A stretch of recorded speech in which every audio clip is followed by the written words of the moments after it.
Francisco Soberón, director de APRODE. ¿Qué tal? ¿Cómo le va, señor Soberón? Buenas tardes. Hola, muy buenas tardes. Bienvenido. Aquí me acompañan Juan Carlos Jamini y Miguel Yacolca. Señor Soberón, bueno, el primer tema que hemos tocado hoy es a propósito del Movadef, ¿no? Y este pedido de, aunque señala que se han tergiversado o no se han, mejor dicho, entendido bien sus palabras, ¿no? Lo dicho por Salomón Lerner Guitis, sobre reconocer a este movimiento y bueno, lo que está pasando también en las embajadas peruanas en el exterior. En principio, ¿cuál es su lectura sobre lo que está pasando? ¿Qué piensa usted de Movadef? ¿Se le debe dar una oportunidad?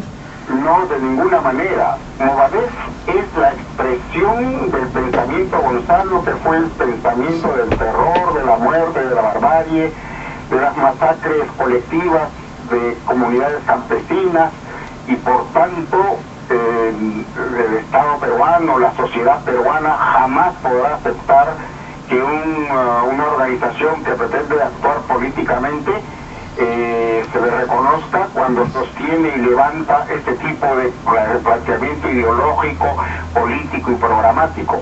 Y más aún cuando niega las atrocidades y crímenes que cometió con la denominación Sendero Luminoso.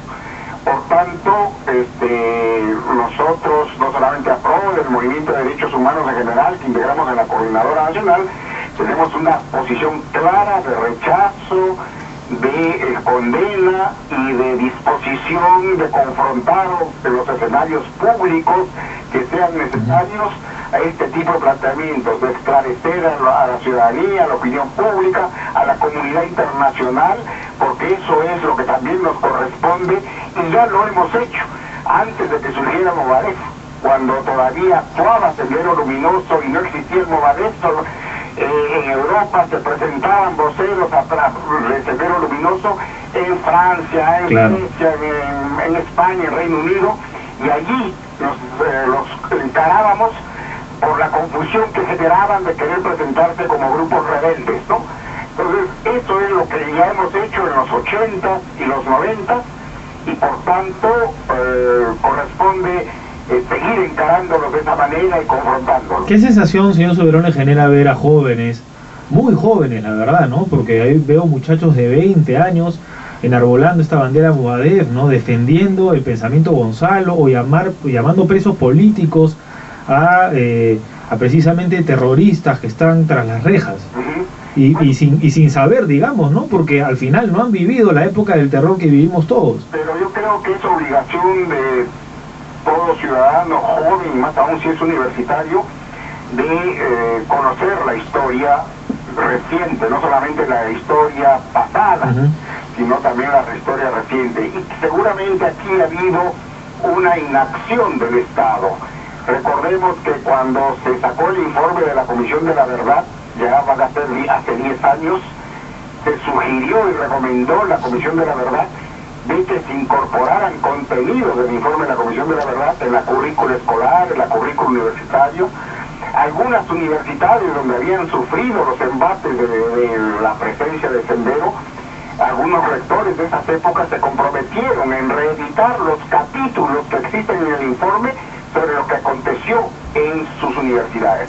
Sin embargo, eso no ocurrió, y por eso creo que durante estos últimos 10 años, tanto el Estado, el Ministerio de Educación, la Asamblea Nacional de Rectores, las universidades, se cruzaron de brazos en esta tarea de preservar la memoria histórica.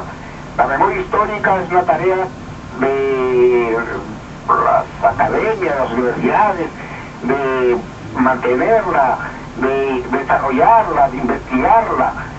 Nosotros hacemos lo nuestro, pero es mínimo en comparación a los requerimientos y necesidades. Señor Soberón, pero parece que su opinión va en el mismo sentido que el señor Lerner, ¿no? Porque él dice, si es que hubiera un cambio de estas agrupaciones que no ha dado, para terminar solamente la idea.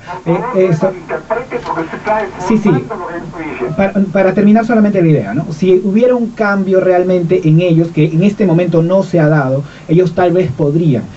Ni con ese cambio ellos deberían integrarse a la vida política. Esa sería la pregunta para usted. Totalmente nuevo, en donde cualquier grupo que pretenda hacer política en la sociedad peruana tiene que partir por condenar lo que significó ese accionar en los 80s y 90s y hasta la actualidad. Eso es algo que debe ser rotundo y claro.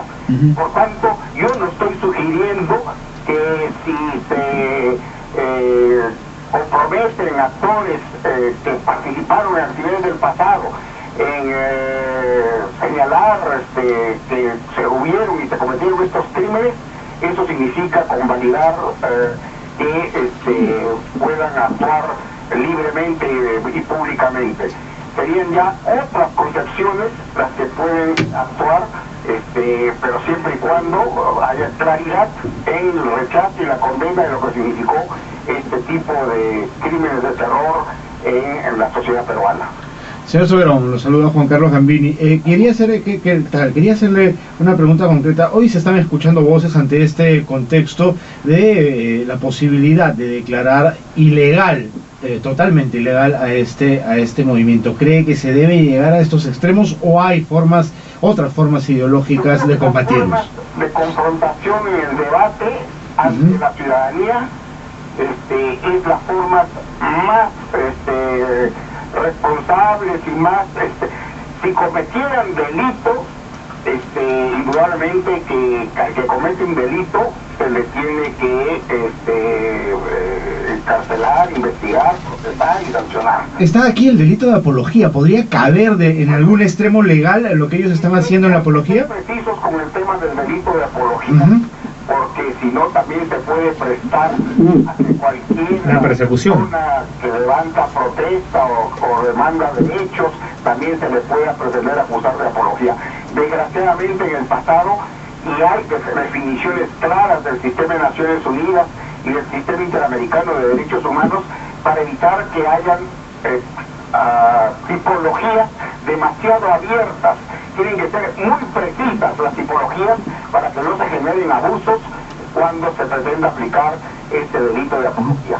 Por lo pronto, ya desde Cancillería lo que se ha hecho es cerrar las puertas en las sedes diplomáticas en el extranjero. Eso por lo menos es un punto de partida para que el Estado demuestre su rechazo. Bueno, sí, yo creo que indudablemente que le corresponde a la Cancillería como representación del Estado peruano hacer todos los esfuerzos para también no solamente cerrar las puertas, sino también para informar a las organizaciones sociales. Una contracampaña.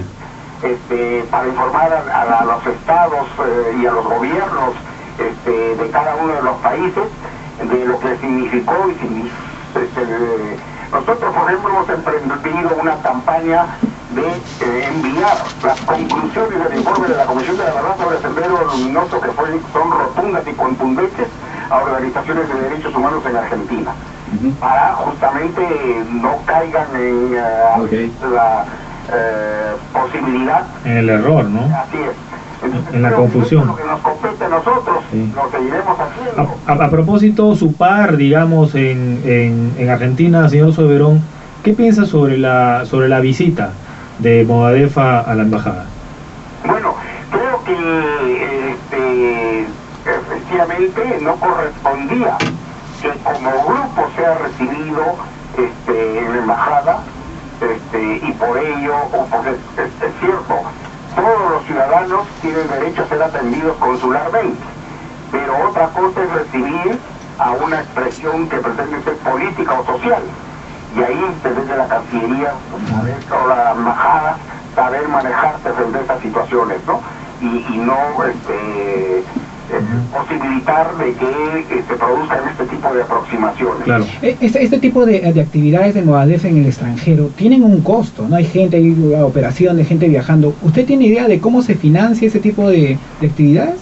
Aparentemente hay algunos peruanos residentes en Argentina, en este caso específico, que han sido cooptados o que han salido del Perú en los años 80 o 90 y que se han desarrollado vínculos con esta iniciativa del Movadef.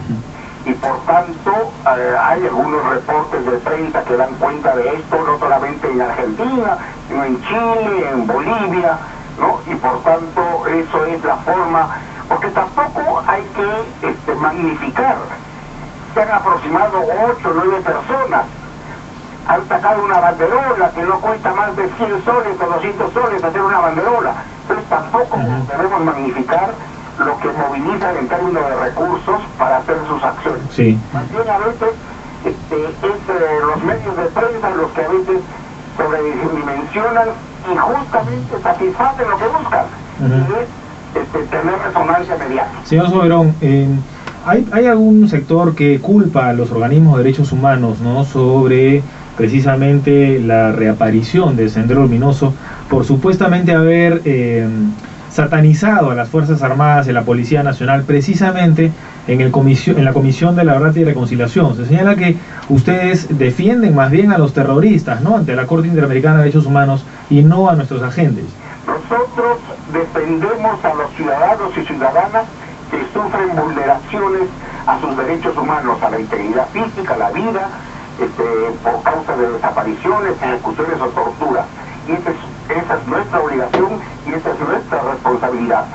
Si en estos hechos cometidos son perpetrados por agentes de la fuerza pública, ya sea policías o militares, pues tienen que rendir cuentas, y así lo ha establecido no solamente el sistema interamericano, sino la justicia penal peruana, y así por eso hay muchos casos que se están desarrollando. Entonces nosotros lo que queremos es que se aplique justicia, porque también hay que reconocer que se produjeron graves, sistemáticas y generalizadas violaciones de derechos humanos por parte de la fuerza pública. Entonces es ahí incontrastable, porque están los sobrevivientes, están los familiares, están las fotos, están evidencias que son rotundas y claras. Bueno, eso ya para una discusión más larga, ya la podremos hacer en otra oportunidad. Señor Soberón, le quiero agradecer, pero antes hacerle una última consulta, porque hemos estado hablando del rol del Estado, ¿no?, y del gobierno. ¿Se puede realmente luchar en el terreno ideológico? Las cifras hoy de Datum, ¿no?, señalan que desde que asumió el poder Ollanta Humala, ha aumentado el terrorismo 53%, es lo que piensa la gente, ¿no? 51% piensa que no ha tomado acciones. ¿Qué considera usted? ¿Es una responsabilidad de este gobierno? ¿Es algo que se veía venir? Bueno, yo creo que es en general. Yo he señalado que también ha habido inacción en las administraciones anteriores, y indudablemente que en estos últimos tiempos ha cobrado, se ha reactivado con mayor fuerza. En el magisterio, por ejemplo, ¿no? No, primero la acción de terror directa en las zonas como el Braem, claro. Se ha derrotado aparentemente ya en la zona de Guayaga, pero surgen estas nuevas acciones en la zona del Braem. Y lo otro es efectivamente que estas han aparecido y emergido en sectores organizados, sociales, gremiales, sindicales, una presencia social y política.